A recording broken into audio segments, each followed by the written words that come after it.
Hello everyone, welcome to my channel. Today I'm going to share some tips and tricks for beginners. Basically things that I either wished I knew earlier or things that I did and it was helpful, so it's good if you do as well. Let's dive in. First of all, learn to parry, or you'll die confused. Parrying is everything here.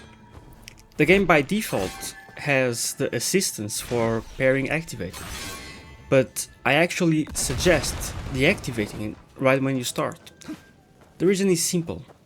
It creates a bad habit for you, because the assistant doesn't activate in multiplayer activities, right? So the earlier you get used to pairing on your own, the better. But honestly, if you really only want to do like PvE and main story content, then I don't see why not leave it on. But if you do want to do either PvP or online activities like trial bosses and stuff like that, then I recommend deactivating, because you will just not have, you'll be missing the pairing a lot because you're used to having that assistance. So turn it off if you are gonna do that. Number 2, stop searching for a meta weapon. Pick your own style. Let's clear something up. There is no best early weapon in Where Winds Meet. Every weapon is strong. They just shine in different situations. I started with the Infernal Twin Blades. These things turn you into a blender with fast, aggressive and style. Then I tried the Rope Dart. Fun as hell. Great for stunning enemies. Definitely has PvP potential. But long term, not for me. Now I'm planning to test the Thundercry Blade for PvE burst and the DPS Umbrella, because Umbrella means you guys fight like philosophers, elegant and deadly. And that's the beauty here. There's no meta, only your preferred fighting style. So go for it. Test things out. Number 3, look, movement is life. Alright? Unlock mobility arts as early as you can, because this world loves mobility. Alright? If you don't unlock your movement skills early, you'll spend half of your time stuck on cliffs questioning your life choices, like I did. So get your jumps, your dashes, your grapples, anything that helps traversal. Alright? Because this game becomes instantly smoother the moment you do. One of the things you will need and want is to obtain as many oddities as you can and give them to this guy I'm showing. He will reward you with stats and abilities, alright? One of them is the sprinting one. I made the mistake of not paying attention to this earlier, and I don't have it yet, but I could. So don't do the same mistake as me and get it, alright? Additionally, to actually use this kind of ability, you'll need to reach level 4 exploration in Kinje. So to obtain the Afterglow Pendant, alright, which gives you permission to use that ability around. So explore as much as you can after unlocking this ability and have fun. Number 4, there are some settings to turn off. Those are basic, but I will also show my graphic settings, which, as you can see, the game is still beautiful, but runs a little bit better, alright? So before you play another minute, I'll show you this. I personally play with this preset, okay? No FPS restriction, no motion blur, no VSync, and the graphics I put a preset on performance and then deactivate real-time sunlighting. And then I activate frame gen. Honestly though, 90% of the time I only use frame gen to make sure I'm hitting at least 60 FPS for the video. So sometimes it drops a bit below 60, like for example in Kaifeng, right? It can drop to like 50. So to make sure that the video is silky smooth with 6 FPS, I use frame gen when I'm recording, but other than that, most of the time I actually use it off. Number 5, don't ignore side quests. They are very important, alright? This is not one of those games where side quests feel like chores. And it's also not one of those games where on top of feeling like chores, they also don't reward you with much other than spending hours on it, alright? Here, the side quests give XP, They give materials, they give permanent upgrades, like the case with oddities, but in this case it's not the oddities that they give, alright? It's mystic skills and inner ways, which are applied directly in combat.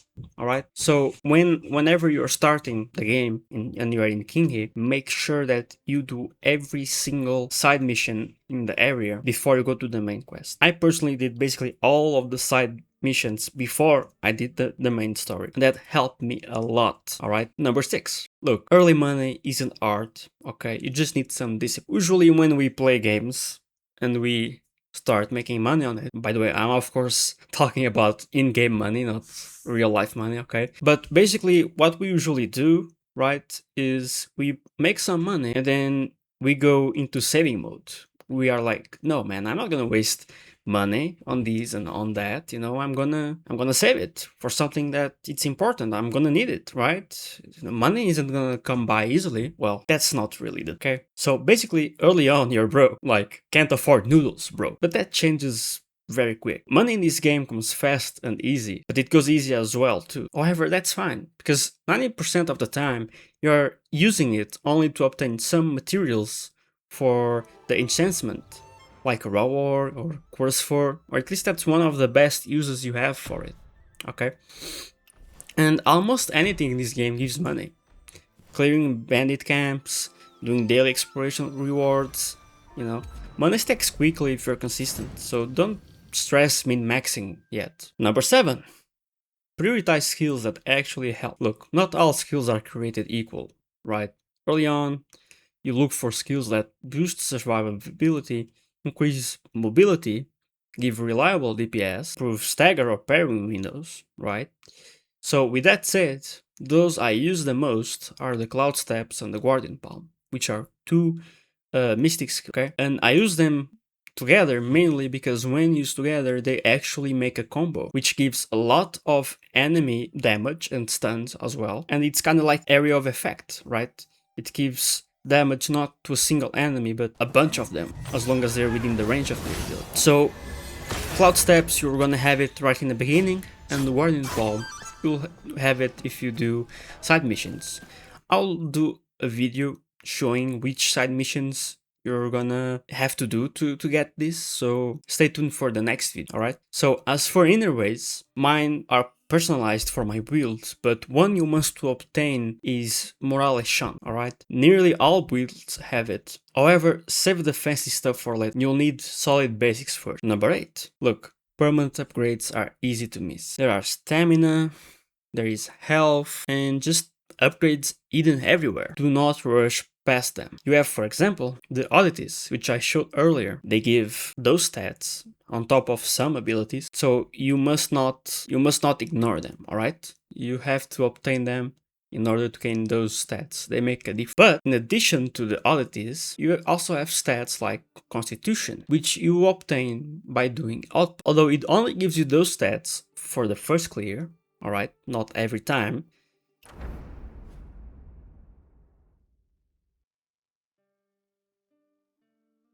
It's still a stat you'll need, alright? And it's a great way to obtain it. Another way to gain Constitution is by wrestling, like I'm showing now in Kaifeng. Do it when you have some time, okay?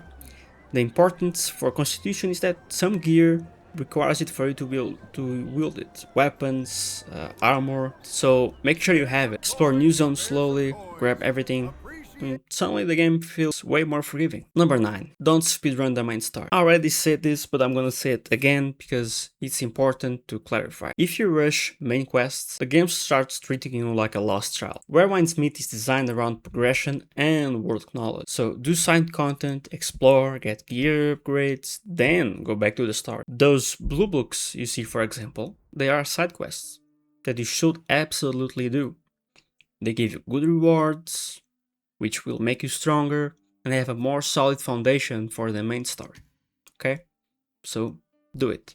Number 10. The habit that makes everything 10 times easier. Now, this is something rather basic, I guess, or at least it's something that we all as gamers kind of instinctively do, but something at least I always do is I check if they're alone, alright? I check What's their attack rhythm? If there is space to dodge? Most people think about that, right? But I also have this habit of thinking, can I cheese the fight? Because, charging in blind is how you get sent back to the loading screen, right? But it's also fun to cheese the fight sometimes. So one thing I absolutely have a lot of fun doing, and it's very easy to do as well, is to blow up these red barrels that are around enemies. Not all of them have this, but when they do, I blow them all up. And as you can see, most of them die rather easy to them. So sometimes I barely have to fight and just cheese my way through it. This is very helpful, especially in situations where there's a lot of them and you're not so confident in fighting just yet, or maybe it's a more enclosed zone, or maybe you just want to have fun because that's what the game is made for, right? But either way, it's something that I do and probably you will have a lot of fun doing as well. Alright folks, that's it. Tips and tricks I really wish I knew earlier. If this helped you even a little, you already know what to do. Give a like and subscribe, that will help me lots. Okay folks, alright, good luck out there, you're gonna need it.